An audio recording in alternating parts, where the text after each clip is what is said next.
आज हम लोग पढ़ेंगे इंग्लिश में वॉइस।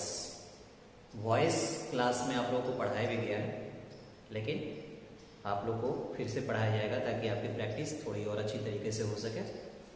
तो वॉइस क्या है इसके बारे में हम जानते हैं।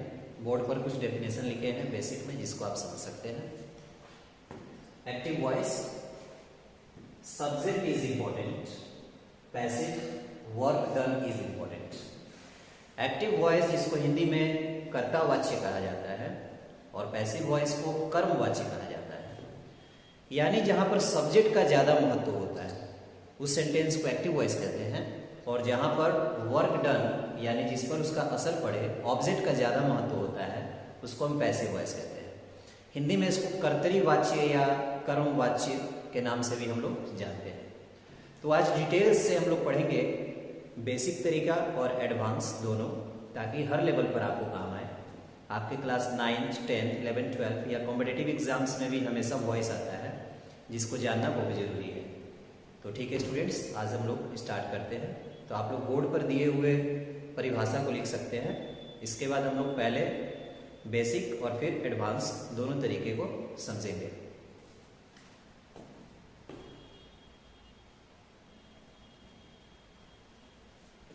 ठीक है स्टूडेंट्स,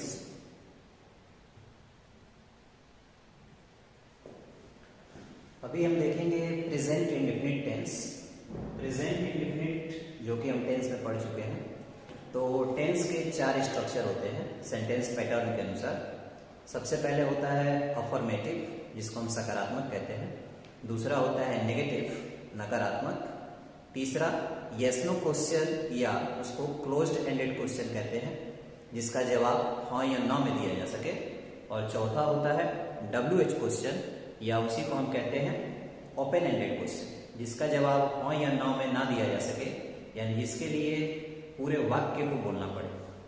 जैसे कि आप खाना खाते हैं, इसका जवाब हाँ या ना में दिया जा सकता है, लेकिन अगर पूछा जाए कि आप क्या खाते हैं तो इसके लिए पूरा आंसर देना पड़ेगा। तो सबसे पहला है हमारा प्रेजेंट इंडेफिनिट का अफर्मेटिव सेंटेंस।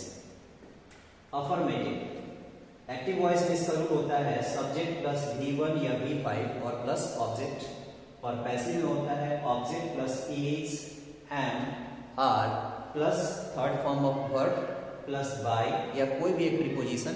हम लोग आगे प्रीपोजिशन भी पढ़ेंगे, इसमें कौन कौन सा प्रीपोजिशन किस वर्ब के साथ लगता है या सब्जेक्ट के साथ लगता है, और लास्ट में है सब्जेक्ट। एग्जाम्पल देखते हैं, he reads a book। किसी भी वर्ब में जब SEIS लगता है तो उसको हम फिफ्थ फॉर्म ऑफ वर्ब कहते हैं, यानी वर्ब का 5वां रूप कहा जाता है। देख सकते हैं he reads a book, यानी वह एक किताब पढ़ता है। A book is read by him, एक किताब उसके द्वारा पढ़ी जाती है। यहीं पर अगर फर्स्ट फॉर्म ऑफ वर्ब रहती है, यानी वो किसके साथ लगेगी? फर्स्ट पर्सन या सेकंड पर्सन या थर्ड पर्सन प्लूरल के साथ लगेगी। Third person singular number he, she, it और नेम के साथ हमेशा फिफ्थ फॉर्म ऑफ वर्ब यानी वर्ब के साथ SEIS लगता है। एक और एग्जांपल देखते हैं, we do our work। हम लोग अपना काम करते हैं। कैसे बनेगा? ये हो गया सब्जेक्ट, यहां पर है वर्ब जो कि मेन वर्ब है, एक्सुअली वर्ब नहीं है। एक्सुअली वर्ब प्रेजेंट टेंस में नेगेटिव या इंट्रोगेटिव में लगता है। असर्टिव में यानी अफर्मेटिव में हम इसका यूज नहीं करते हैं। ब्रिटिश में, अमेरिकन इंग्लिश में आप इसका यूज कर सकते हैं, लेकिन ब्रिटिश को हम फॉलो करते हैं। तो ब्रिटिश में अफर्मेटिव सेंटेंस में कभी भी एक्सुअली वर्ब का प्रयोग अफर्मेटिव सेंटेंस में नहीं किया जाता है। वी डू आवर वर्क, हम लोग अपना काम करते हैं। कैसे बनेगा? ये हो गया सब्जेक्ट, ये वर्ब और ये ऑब्जेक्ट। बनेगा आवर वर्क। आवर वर्क हमारा काम। वर्क को हम काउंट नहीं कर सकते हैं। वर्क WORK, इसका 2 रूप होता है। पहला तो वर्क मतलब कार्य, जिसको हम देख नहीं सकते हैं, खाना पीना बैठना उठना सोना कुछ भी। और एक होता है वर्क मतलब रचना। जब कवि कोई चीज लिखता है तो कवि की रचना जैसे महादेवी वर्मा की रचना या फिर कालिदास की रचना हो सकती है, तो उस वर्क को काउंट किया जा सकता है, उसमें हम ऐसे एस लगा सकते हैं। लेकिन ये जो वर्क है ये हम काम करने की बात हो रहे हैं और कार्य को कभी गिना नहीं जा सकता है। आवर वर्क, इसलिए हमेशा ये सिंगुलर रहेगा। सिंगुलर रहेगा तो हम इसमें से इज का यूज करेंगे। आवर वर्क इज, हमारे पास वर्ब है डू और हमको क्या चाहिए, थर्ड फॉर्म ऑफ वर्ब चाहिए। तो डू का तीसरा रूप क्या होता है, डन होता है। Done by us. ठीक है स्टूडेंट्स, इस पे कुछ एग्जांपल आप लोग को दिए जाएंगे, आप बनाएंगे। अभी हम नेक्स्ट नेगेटिव पढ़ेंगे। अभी हम देखेंगे इसका नेगेटिव फॉर्म क्या है, यानी नेगेटिव स्ट्रक्चर कैसे काम करता है। सब्जेक्ट प्लस डू या does plus not plus V1 और प्लस ऑब्जेक्ट। जब भी किसी सेंटेंस में, चाहे वो प्रेजेंट इंडेफिनिट हो या पास्ट इंडेफिनिट हो, डू डज या फिर डिड लगा हो, उसके बाद हमेशा फर्स्ट फॉर्म ऑफ वर्ब का यूज किया जाता है। तो नेगेटिव में जब हम बनाते हैं सेंटेंस का स्ट्रक्चर, तो सब्जेक्ट प्लस डू या डज प्लस नॉट और प्लस V1। यहाँ पर नॉट क्या है आप बता सकते हैं, क्लास में पढ़ाया गया है। नॉट क्या है, नॉट एक एडवर्ब है जो कि हमेशा वर्ब से पहले यूज हो सकता है, और नो जो है वो एक एडजेक्टिव है, किसी नाउन या प्रोनाउन से पहले यूज हो सकता है। ठीक है, तो जब भी हम नेगेटिव स्ट्रक्चर बनाते हैं, एक्सुलरी वर्ब के बाद यानी डू या डज के बाद नॉट का यूज किया जाता है और मेन वर्ब से पहले इसका यूज किया जाता है। नॉट का स्थान हमेशा याद रखेंगे सहायक क्रिया के बाद और मुख्य क्रिया से पहले, यानी कि एक्सुलरी वर्ब के बाद और मेन वर्ब से पहले। एग्जाम्पल देखते हैं, पहले बनाएंगे कैसे इसको। तो सब्जेक्ट प्लस डू या does plus not plus V1 और प्लस ऑब्जेक्ट। यहाँ पर सबसे पहले हमारा आ जाएगा ऑब्जेक्ट पैसिव फॉर्म में। पैसिव फॉर्म में object plus is and are, तीनों में से जो भी हमारा सेट करेगा ऑब्जेक्ट के अनुसार। फिर नॉट सहायक क्रिया के बाद और मुख्य क्रिया से पहले। इसके बाद थर्ड फॉर्म ऑफ वर्ब का यूज होगा। किसी भी पैसिव वॉइस में हमेशा थर्ड फॉर्म ऑफ वर्ब का यूज होता है, प्लस बाय और प्लस सब्जेक्ट। यहाँ पर आप कोई प्रीपोजिशन और भी लगा सकते हैं। एग्जाम्पल देखते हैं, they do not teach us, वे लोग हमें नहीं पढ़ाते हैं। वॉइस पढ़ते समय हिंदी जानना कोई जरूरी नहीं है, लेकिन आपकी सुविधा के लिए बताया जा रहा है। इसकी बिल्कुल भी जरूरत नहीं है कि आपको हिंदी आता है या आप उसका ट्रांसलेशन बना सकते हैं या नहीं बना सकते हैं। दे डू नॉट टीच अस, यहाँ पर अस जो है आपका ऑब्जेक्ट है, वी का फॉर्म है। यहाँ पर हम हो जाएगा वी के साथ इज एम आर, तीनों में से हम जानते हैं क्या लगता है, वी के साथ इज नहीं लगता है, एम हमेशा आई के साथ लगता है, यानी हम इसके साथ आर का यूज कर सकते हैं। We are not. इसके बाद थर्ड फॉर्म ऑफ वर्ब यानी टीच का तीसरा रूप क्या हो जाएगा, टॉट हो जाएगा। टॉट के बाद बाई और बाई के बाद दे का ऑब्जेक्टिव केस क्या हो जाएगा, देम हो जाएगा। एक और एग्जांपल हम लोग देख लेते हैं। इस एग्जांपल में हम देखेंगे, I do not sing a song. I do not sing a song कैसे बनेगा बॉयज, ये हो गया हमारा सब्जेक्ट, ये एक्सुलरी वर्ब, यहाँ पर adverb, sing first form of verb है और इसके बाद है ऑब्जेक्ट। ये हो गया सब्जेक्ट, ये हो गया एक्सुलरी वर्ब, ये V1 और ये हो गया ऑब्जेक्ट। तो सबसे पहले हमको चाहिए ऑब्जेक्ट ए सॉन्ग, इसके बाद वर्ब इज एम आर। यहाँ पर ए सॉन्ग यानी कि एक गाना है, तो सिंगुलर वर्ब का यूज करेंगे, इज लगेगा। इसके बाद नॉट। इसके बाद हमेशा वर्ब का तीसरा रूप लगता है किसी भी पैसिव फॉर्म में, तो सिंग यानी गाना, जो गाया जाता है वो गाना होता है, सॉन्ग उसको हम कहते हैं। और गाना जो कि एक क्रिया है वो सिंग होता है। और सिंग का थर्ड फॉर्म क्या होता है, संग, SUNG, संग, संग। इसके बाद बाय और आई का ऑब्जेक्टिव केस, आई का ऑब्जेक्टिव केस क्या होता है, बी। इस एग्जांपल में हम देख सकते हैं, I do not sing a song is not sung by me. इसी तरीके से बहुत सारे वर्ब्स का वॉइस बना सकते हैं, जैसे I do not hate you, you are not hated by me. I do not eat an apple is not eaten by me. I do not dance well. इस सेंटेंस में हम देखेंगे I do not dance well, मैं अच्छे से dance नहीं कर सकता हूँ। क्या नहीं कर सकता हूँ, डांस, किसको, को का जवाब आपको नहीं मिलेगा। तो जब तक आपको सेंटेंस में, हम हिंदी में भी पढ़ चुके हैं, कर्ता ने कर्म को तो जब तक हम को का जवाब नहीं दे सकते हैं वैसे वाक्यों का वॉइस नहीं बनाया जा सकता है, उनको इंट्रांजिटिव वर्ब्स कहते हैं। आगे हम लोग पढ़ेंगे ट्रांजिटिव वर्ब्स और इंट्रांजिटिव वर्ब्स में अंतर। ट्रांजिटिव वर्ब्स यानी जिसको हम सकर्मक क्रिया कहते हैं, और इंट्रांजिटिव यानी अकर्मक क्रिया जिसपे कर्म पर कोई प्रभाव ही ना डाले, तो वैसे चीजों का वॉइस नहीं बनाया जा सकता है। उसमें लाइक हो सकता है, थिंक हो सकता है, एम्यूज हो सकता है, रिजाइन हो सकता है, बहुत सारे वर्ड्स उसमें हैं। हम उसका अलग से वीडियो बनाएंगे, देखेंगे।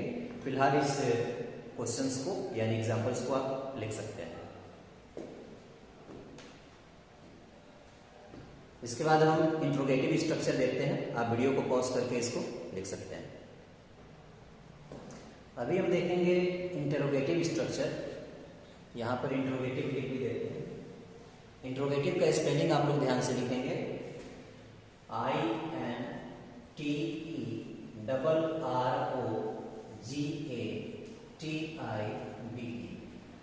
बहुत सारे लोग गलती से इंट्रोगेटिव लिख देते हैं, जो कि गलत है, इंटेरोगेटिव।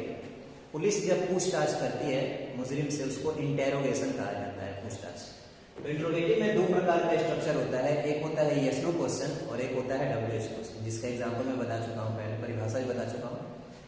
तो डू या does plus subject plus V1 और प्लस ऑब्जेक्ट, वॉइस बनेगा is am are plus object plus third form of word plus by, और बाई के बाद है सब्जेक्ट।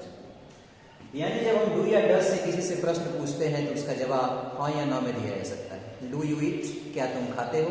डू यू गो, क्या तुम जाते हो? Do you need my help, क्या आपको मेरी मदद चाहिए? डू यू कम, क्या तुम आते हो? डू यू स्लीप, क्या तुम सोते हो? जैसे ही हम इन प्रश्नों का उत्तर देंगे तो हमारे पास सिर्फ यस या नो ही रहेगा। डू यू ईट, यस और no. Do you go, yes और no. Do you like me, yes और नो। कुछ भी आप इसका आंसर यस या नो में ही दे सकते हैं। इसका एग्जांपल देते हैं, do you kill a tiger?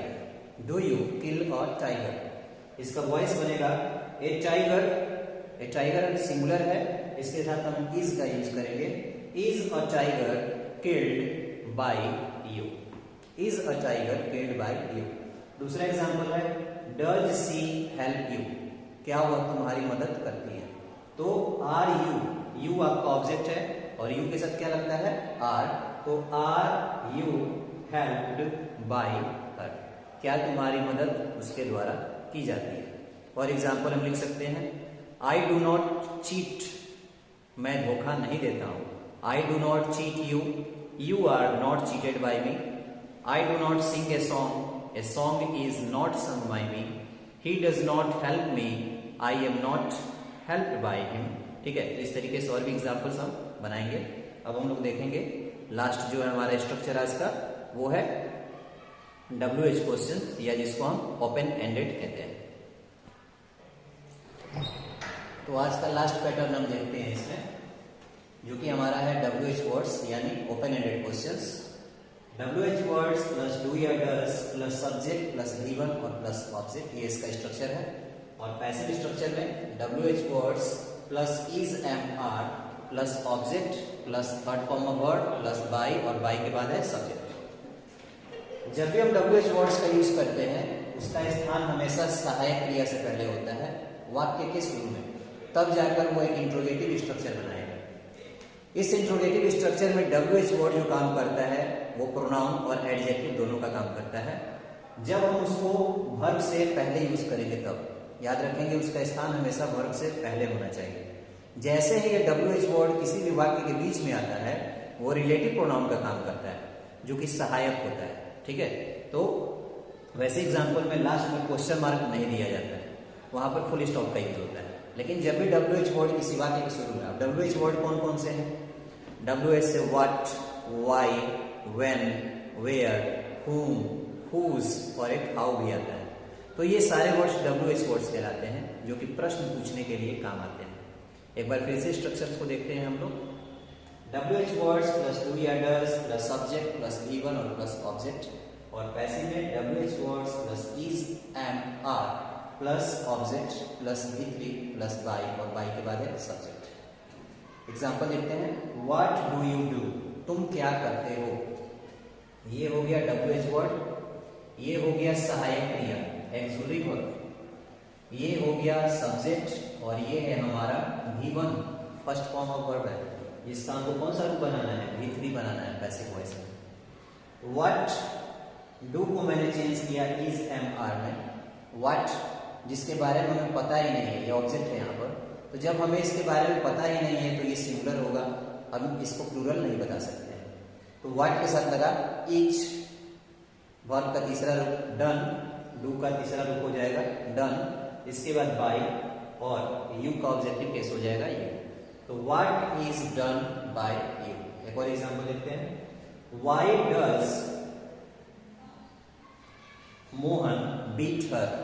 Mohan उसको क्यों पीटता है। Why does Mohan beat her. Why is she, वहां पर ऑब्जेक्ट है हर, हर का सब्जेक्टिव केस क्या होता है सी, और सी के साथ क्या लगता है इज।